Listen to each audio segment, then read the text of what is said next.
అందరికీ నమస్కారం. Welcome to healthy conversations with ID media.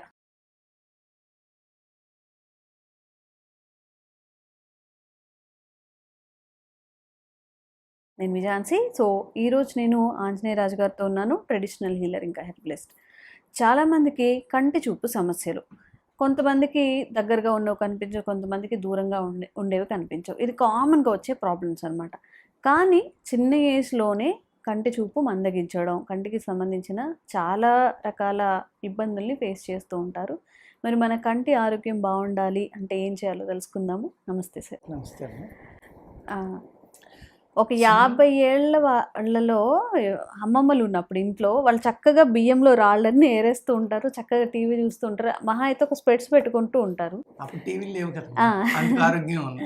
ఇప్పుడు 10th చదివే వాళ్ళు లేకపోతే ఫస్ట్ స్టాండర్డ్ మీరు బేబీ సిట్టింగ్ అంటారు కదా, అక్కడికి వెళ్ళండి, లేకపోతే ఎల్కేజీ యూకేజీకి వెళ్ళండి, మీకు 30% కళ్ళజోళ్ళతో కనపడుతున్నారు. అవును, 7 years 8 years కూడా ఇంత సోడా బుడ్డి కళ్ళద్దాలు పెట్టుకొని చూస్తున్నారు. ఈ డిఫరెన్స్ అనేది ఎలా భర్తీ చేయాలి? అది తల్లిదండ్రులు తప్పు అంటాను, పిల్లలు తప్పు కాదు అది. ఎందుకంటే వీళ్ళు జాగ్రత్తలు తీసుకోకపోవడం వల్ల వాళ్ళకి ఆ ఇబ్బందులు. ఎక్కువగా ఇబ్బంది దేనికి వస్తుందంటే టీవీ, ఫోన్, ఈ రెండాటి వల్ల. అంతకుముందు టీవీని పెద్ద విషయంగా చెప్పుకునే వాళ్ళు, ఇప్పుడు ఫోన్. అవునండి, అవును, ల్యాప్టాప్. స్కూల్స్ లో కూడా ఏంటంటే దౌర్భాగ్యం, హోంవర్క్ కూడా అయ్యో ట్యాబ్స్ అంటున్నారు, ఐప్యాడ్లు అంటున్నారు. వాళ్ళు అవి అమ్ముకోవడానికి బిజినెస్ చేస్తున్నారా లేకపోతే పిల్లలకి అలవాటు చేయడానికి చేస్తున్నారో తెలియదు. వాళ్ళు హోంవర్క్ కూడా దాంట్లో చేస్తున్నారు. అది కూడా చాలా మంది పిల్లలు ఏం చేస్తారు, మంచం మీద పెట్టి పడుకోవడం. ఇప్పుడు ఇంజనీరింగ్ చదివే అమ్మాయిలు కానీ అబ్బాయిలు కానీ రాత్రులు పగల అందులో ఉపయోగం ఉన్నది చూస్తున్నారో ఉపయోగం లేని చూస్తున్నారో తెలియదు, కానీ పడుకుని పొట్ట మీద పెట్టుకుని చూడడం, అలాగే రకరకాల యాంగిల్స్లో పడుకుని చూడడం వల్ల, ఆహార నియమాలు పాటించకపోవడం వల్ల ఈ ప్రాబ్లమ్స్ వస్తున్నాయి. ఒకప్పుడు ఇంత చిన్నపిల్లల్లో ఐసైట్ ప్రాబ్లం అనేది మనం ఎప్పుడు చూసింది లేదమ్మా. ఇప్పుడు ఈ జనరేషన్లో చూస్తున్నారు మీరు. మెయిన్ ప్రాబ్లం ఏంటంటే నేను అనుకోవడం ఈ టీవీ దీనివల్లే వస్తుంది. నెక్స్ట్ ఎక్సర్సైజ్ లేకపోవడం, సరైన ఆహారం తీసుకోకపోవడం. ఫ్రెష్ ఫుడ్ ఎవరు తింటున్నారమ్మా? అంత నిల్వ ఉన్న ఆహారాలు, కాయగూరలు, కూరగాయలు ఏ వచ్చినా కూడా అనేక రకాల పురుగు మందులు, ఎరువులు వీటితో వచ్చి. యోగా చేశారనుకోండి, ఇప్పుడు శీర్షాసనం అని చేసేవారమ్మ పూర్వం తలకిందులుగా. అది చేసినప్పుడు ఏమవుతుంది, మీ బాడీలో ఉన్న బ్లడ్ అంతా కంటిలోకి వస్తుంది, ఫేస్లోకి వస్తుంది. ఫేస్లో ఏమున్నాయి, ముక్కు, కన్ను, నోరు, చెవులు, ఇవన్నీ బ్రెయిన్. అప్పుడు ఏమవుతుందమ్మా, ప్రెషర్ పెరగటం వల్ల ఏమైనా క్లోజ్ అయ్యి ఇవన్నీ ఓపెన్ అవుతాయి.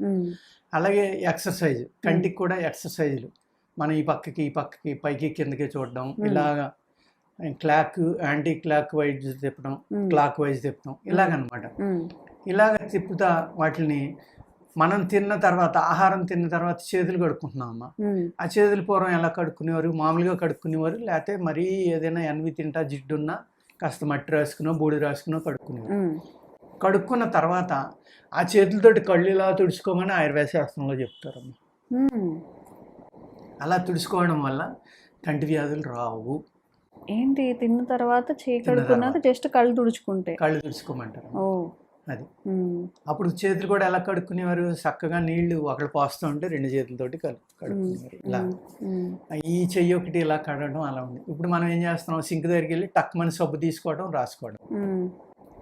అది పూర్తిగా విరుద్ధం. ఆయుర్వేదంలో చెయ్యి సబ్బుతోటి కడగడం అనేది, కెమికల్ తోటి కడగడం పూర్తిగా నిషిద్ధం నిజం చెప్పాలంటే. ఎందుకు అంటే, మీరు తిన్నారు, మంచి మసాలాతో కూడిన ఆహారం తిన్నారు, సబ్బుతోటి కడగల, మామూలుగా కడుక్కుని వచ్చేసరి మీరు ఇలా కూర్చున్నారు అనుకోండి, ఈ శరీరం వేడి నుంచి ఆ మసాలా వాసన వస్తానే ఉంటుంది. అవును, వస్తుంది. అవును కదమ్మా. వచ్చినప్పుడు ఏమవుతుంది, మీరు ఏం తిన్నారో మీ బాడీ మీకు జ్ఞాపకం చేస్తుంది కంటిన్యూగా. మీరు సబ్బుతోటి కడిగారు, మంచి కెమికల్ సబ్బు, మంచి సువాసన, మీరు పూర్తిగా కట్ అయిపోయారమ్మా. మీరు తిన్నదాని దగ్గర నుంచి ఆ బ్యాడ్ స్మెల్, నిజం చెప్పాలంటే అదే బ్యాడ్ స్మెల్ అంటాను. దాంతో కడగటం వల్ల ఏమైంది, మీరు తిన్న ఆహారానికి మీకు కనెక్షన్ తెగిపోయింది. అవును. ఎప్పుడైతే మీరు ఈ స్మెల్ మీ బాడీకి జ్ఞాపకం చేస్తుందో, దాన్ని అరిగించడానికి కావాల్సినవి అన్నీ కూడా మీ బాడీ తయారు చేస్తుంది. Okay, indirect mechanism. ఏదమ్మా? ఇండైరెక్ట్ మెకానిజం, అద్భుతమైన మెకానిజం. ఆ జిడ్డు ఉండటం వల్ల చేతికి ఆ స్మెల్ అనేది తగలడం వల్ల, లేదంటే తినగానే పడుకునే అలవాటు ఉంది, పడుకున్నారు, లేకపోతే మొహం మీద చేసి పడుకున్నారు, ఆ స్మెల్ అలా తగులుతూనే ఉంటుంది. అవును, తగిలినప్పుడు ఏమవుతుంది, ఆ స్మెల్ వల్ల మళ్ళీ ఆ టేస్ట్ మీకు జ్ఞాపక శక్తిలోకి రావడం వల్ల మీ సెలైవా అనేది ఎక్కువగా రావడం, ప్రొడ్యూస్ అవ్వడం జరుగుతుంది. ఆ సెలైవాలో అద్భుతమైన ఆక్సిజన్, అనేక రకాల గుడ్ బ్యాక్టీరియా, దానివల్ల ఏమవుతుంది, మీరు తిన్న ఆహారంలో అవన్నీ మిక్స్ అవ్వడం వల్ల మీ ఆరోగ్యం ఎంతో మెరుగుపడుతుంది అనమాట. అదే మీరు తిన్న వెంటనే కెమికల్ తోటి కడిగేశారు, తిని ముందర కెమికల్ తోటి కడిగారు. ఇవాళ మనం గిన్నెలన్నీ కూడా అనేక రకాల వెరీ స్ట్రాంగ్, ఎంత స్ట్రాంగ్ వాడుతున్నాం అంటే యాసిడ్సే అయ్యి, లేకపోతే మాడిపోయిన గిన్నె కూడా ఇలా రాత్రి ఇలా వదిలిపోతుందని పబ్లిసిటీలో ఎలా చూపిస్తున్నాం. ఆ యాసిడ్ ఏమవుతుందమ్మా, పనివాళ్ళు, మనం చాలా మంది ఇళ్లలో పనివాళ్ళు పెట్టుకుంటారు, సాగిన వాళ్ళు వాళ్ళే కడుక్కుంటారు, ఎండు గొడవలేదు, వాళ్ళు ఎక్కువ సబ్రాహెత్తే తొందరగా అయిపోతుందని వాళ్ళు రాసేస్తారు బయట లోపల కూడా. అలాగే ఆ గిన్నెకి రకరకాల డిజైన్లు ఉన్నాయి, ఆ డిజైన్లు సబ్బు ఉండిపోతుంది, మీరు మళ్ళీ కడుక్కోకుండా తింటున్నారు ఆహారం అనేది. అప్పుడు ఏమవుతుందమ్మా, ఆ స్ట్రాంగ్ కెమికల్ అనేది మీ ఇంటెస్టైన్స్లోకి వెళ్ళిపోతుందా లేదా, దానివల్లే ఈ గ్యాస్ట్రిక్ ప్రాబ్లమ్స్, ఇవన్నీ ప్రాబ్లమ్స్ ఉన్నాయి. పూర్వం చక్కగా పొయ్యిలో బూడిద తీసి గిన్నెలు కడిగేవారు, అది ఒక మెడిసిన్లా పనిచేసేది. అదే ఆవు పిడకల బూడిద అనుకోండి, గలం అద్భుతమే అది. అటువంటి వాటితో అంత హైజెనిక్ అని మనం ఇప్పుడు అనుకుంటున్నాం, కాదు, చాలా ప్రమాదకరమైన లోజెనిక్ వాడుతున్నాము. హైజెనిక్ ఏదమ్మా, ఆ పొయ్యిలో ఉన్న బూడిదే హైజెనిక్. ఒకప్పుడు కోల్గేట్లో బొగ్గు కలుతుందని నవ్వేవారు, ఉప్పు కలుతుందని ఏది మనం పళ్ళ పుళ్ళు బొగ్గులతో తోముకుంటున్నారు, పుల్లలతో తోముకుంటున్నారు, అవి గుచ్చిపోతాయి, చిగుళ్ళు పాడవుతాయి పళ్ళు. ఇప్పుడేమో అవన్నీ కూడా మళ్ళీ వాళ్ళే తిరిగి పబ్లిసిటీ చేస్తారు, మేము బొగ్గు కలిపాం, మేము లవంగం కలిపాం, మేము ఉప్పు కలిపాం. అంటే ఇవన్నీ ఎక్కడి నుంచి వచ్చినాయమ్మా, ఒకప్పుడు నిజమది, దాన్ని అబద్ధంగా ప్రచారం చేశారు, మళ్ళీ ఆ నిజం ప్రజలకు తెలుసుకునేవాడికి అమ్ముకోవడం కోసం అవన్నీ మళ్ళీ ప్రజల్లోకి పట్టుకెళ్తారు. మనం అసలు ఎలా ఉండాలి, ఏం చేస్తే మంచిదని మన బుక్స్ లో కూడా ముందుగానే చెప్తూ ఉంటే బాగుంటుందేమో సార్.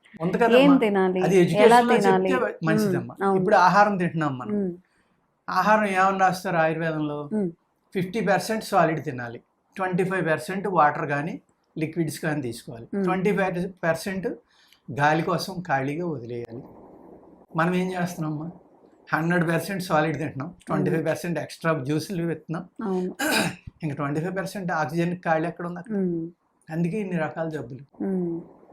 ప్లస్ ఒకసారి ఆహారం తీసుకున్నాక పూర్తిగా అరిగితే కానీ మళ్ళీ తినొద్దు అనేది ఆయుర్వేద శాస్త్రం. మనం ఎక్కడ ఉంటున్నాము, ఏదో ఒకటి తింటాం. పగలు 7ంటికి లేస్తే మనం సాయంత్రం 10 దాకా ఏదో ఒకటి స్నాక్స్, లంచ్, డిన్నర్, బ్రేక్ఫాస్ట్, జ్యూసులు, ఎన్ని రకాలు తీసుకుంటున్నాం, జబ్బులు రాక ఏం చేస్తాం. అందుకు మన ఆహారం అలవాట్లు అనేది ఇక్కడ చాలా ఇంపార్టెంట్. ఆహారం అలవాట్లను బట్టే కంటి చూపు పెరగడం అనేది తగ్గడం, ఇలాంటివన్నీ జరుగుతాయండి. వెరీ సింపుల్ టెక్నిక్స్ ఉంటాయమ్మా. ఇప్పుడు నేను తిన్న తర్వాత ఆహారం అది రాసుకోమన్నా చేతులు, అలా కాకుండా మీకు కంటికి సంబంధించిన ఆల్మోస్ట్ చాలా రకాల జబ్బులు తగ్గాలి అంటే మీకు డౌట్ వచ్చిన వెంటనే కుడి కన్నులో తేడా ఉంటే ఎడమ కాలు బొట్టకన్న వేలు గోరు మీద జిల్లేడు పాలు ఒక చుక్కేసి రాసుకోవాలి పడుకునేటప్పుడు, తగ్గిపోతాయి. కుడి కన్నులో ఉంటే ఎడమ కాలి యొక్క బొటకన వేలు గోరు మీద, ఎడమ కన్నులో ఉంటే కుడికాలి బొటన వేలు గోరు మీద ఒక్క చుక్క జిల్లేడు పాలు 1-2 చుక్కలు వేసి మొత్తం రాసి అలాగే నిద్రపోయి పొద్దుటే మామూలుగా కడుక్కోవాలి. ఒక 1 వీక్ 4-5 డేస్ చేస్తే సరిపోతుంది. కంటి దగ్గర ఎటువంటివి రాసుకోవాలి, ఎంత చక్కగా పనిచేస్తుంది. ఇలాగా అనేక రకాల అద్భుతాలు పూర్వం ఉండి అమ్మ. అప్పుడు బండగా ఉండేవారు, ఎవరో పట్టించుకునేవాళ్ళు కాదు, పొల్యూషన్ కూడా లేదు. మా చిన్నప్పుడు ఏం చేసేవాళ్ళం, ఏ కంటి ఎర్రబడినా కూడా కంటిలో ఏది తగిలినా సపోజ్ ఒక గుడ్డ తీసుకుని నోట్లో పెట్టి ఆవిరి పట్టేవాళ్ళు. కొన్నిటికి మన బాడీ హీట్ ఆ క్లాత్లోకి వెళ్తే దాన్ని కాపడం పెట్టుకునేవాడు, ఎటువంటి దెబ్బ అయినా తగ్గిపోయేది. లేకపోతే 2 అరిచేతులు బాగా పామి వేడి చేసేవాళ్ళు.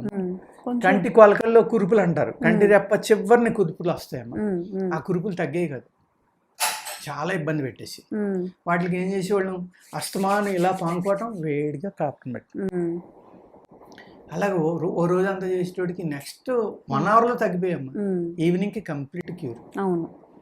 అంటే అనేక రకాల టెక్నిక్స్ అన్నమాట. లేకపోతే ఒక చుక్క ఏంటి నందివర్ధనం పూలు అని ఉంటాయి కదా, తెల్లగా ఉంటాయి, 4-5 రేఖలు ఉండి ఉదయానికి విడుస్తూ ఉంటాయి. అది ముద్ద మామూలు ఇవి కూడా ఉంటాయి. రేఖ నందివర్ధనం యొక్క పువ్వులు నలిపి కంట్లో వేసుకునేవాళ్ళు. కలకలకలు రానివ్వండి, కంటి మంటలు రానివ్వండి, ఎర్రబడినివ్వండి, కంటి నొప్పి రానివ్వండి, 1 డేలో తగ్గిపోయింది. లేకపోతే దాని పండిపోయిన ఆకులు శుభ్రంగా కడిగి నీట్గా నలిపి ఆ పసర పోసేవాళ్ళు. అనేక రకాలు వాడుకునేవాళ్ళు వాళ్ళ మమ్మీ. అసలు హాస్పిటల్లోకి వెళ్ళడం, డ్రాపులు తెచ్చుకోవడం, వేసుకోవడం అనేది తెలియదు అనమాట. అప్పుడు ఇవన్నీ ఇన్ని రకాల మందులు లేవు, ఇన్ని రకాల డ్రాప్స్ లేవు, ఎవరికీ తెలియదు. లేదు ఇంకా ఇబ్బంది ఉంది, పడుకునేటప్పుడు ఒక చక్కని ఆవు నెయ్యి ఒక్కొక్క చుక్క కంట్లో వేసేవారు. అనేక రకాల కంటి జబ్బులు తగ్గిపోయి ఇలాగా ఎన్నో రకాల కంటిపైన కట్లు కొన్ని కట్టేవారు, కళ్ళు మూసుకోమని పైన కొన్ని వేసి రాసేవారు. అలాగే ఈ పైన హైబ్రోస్కి ఒక టైప్ ఆఫ్ జుట్టు ఎలా ఫాలో అవుతుందో అలాగే ఒక ఫంగస్ రావడం వల్ల పూర్తిగా ఊడిపోతుంది కొంతమందికి. హైబ్రోస్ కానీ కంటి ఇవి కానీ ఊడిపోతూ ఉంటాయి. వాటికి ఏం చేసేవారంటే మన ఇదమ్మా చెంగల్వ కోస్టు అంటారు. ఆ చెంగల్వ కోస్టు అని అరగదీసి దాంట్లో కొద్దిగా కరక్కాయ నిమ్మకాయ కలిపి పైన పట్టి కింద రాసుకునేవారు, తగ్గిపోయి. అలాగే కింద ఈ కంటి దగ్గర ఉబ్బులు ఉంటాయమ్మా చాలా మందికి, చిన్న ఏజ్ లో కూడా. ఆ వాటికి కూడా ఆ చెంగల్వ కోస్ట్ అనే గంధం రాస్తే ఆ ఉబ్బు తగ్గి స్కిన్ మళ్ళీ నార్మల్. ఇలాగా అనేక రకాల వ్యాధుల మీద వెరీ సింపుల్ అమ్మా. జస్ట్ మీరు భోజనం చేశాక తడిచి ఇలా ఇలా రాసుకుని 2 కళ్ళకి రాసుకుంటే. అలాగే బొటన వేలు మీద మీరు జిల్లేడు పాలు కొలుసుకుంటే కంటి జబ్బులన్నీ చాలా వరకు తగ్గిపోతాయండి. అంత చక్కని మందు అది, కంటికి సంబంధం లేదు, పొడుచుకునేది బొటకనేల మీద. అలాగే ఇప్పుడు డాక్టర్లు ఏమంటారు, కుడి రైట్ వాళ్ళు తేడా ఉంటేనేమో లెఫ్ట్ సైడ్ నుంచి పంపిస్తున్నారు, ఏది స్టంట్ కానీ ఇంకోటి. లెఫ్ట్ తేడా ఉంటే రైట్ది.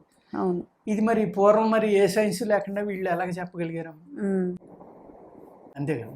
ఇప్పుడు పంటి నొప్పి ఉంది, దుష్టపు తీగ అని ఉంటుంది, ఆ దుష్టపాకు పసరనే చెవిలో పోయమంటాడు, పోసి వంచేసి దూది పెట్టేయమంటాడు. కుడి బొగ్గ యొక్క పంటిలో తేడా ఉంటే ఎడం చెవిలో పోయమంటాడు, ఎడం పక్కన తేడా ఉంటే కుడి చెవిలో పోయమంటాడు. అంటే ఎంత అద్భుతమైన సైన్స్ అమ్మ ఈ ఆయుర్వేదంలో. వేల సంవత్సరాల క్రితం ఆయుర్వేదం అంటే ఏదో దానికి ప్రూఫ్లు లేవు, లేకపోతే దానికి సైంటిఫిక్ రుజువులు లేవు, ఇంకోటి వేల సంవత్సరాల పాటు మానవ జాతి వాడి దాని రిజల్ట్ని అనుభవిస్తూ ఉంటే అంతకంటే ప్రూఫ్ ఏం కావాలి? వాళ్ళకి ఎలా తెలుసు ఎడం పక్కన పోతే కుడి పక్క, కుడి పక్కన పోతే ఎడం పక్క అని? ఎందుకంటే మన యోగ శాస్త్రంలో ఉంది అది.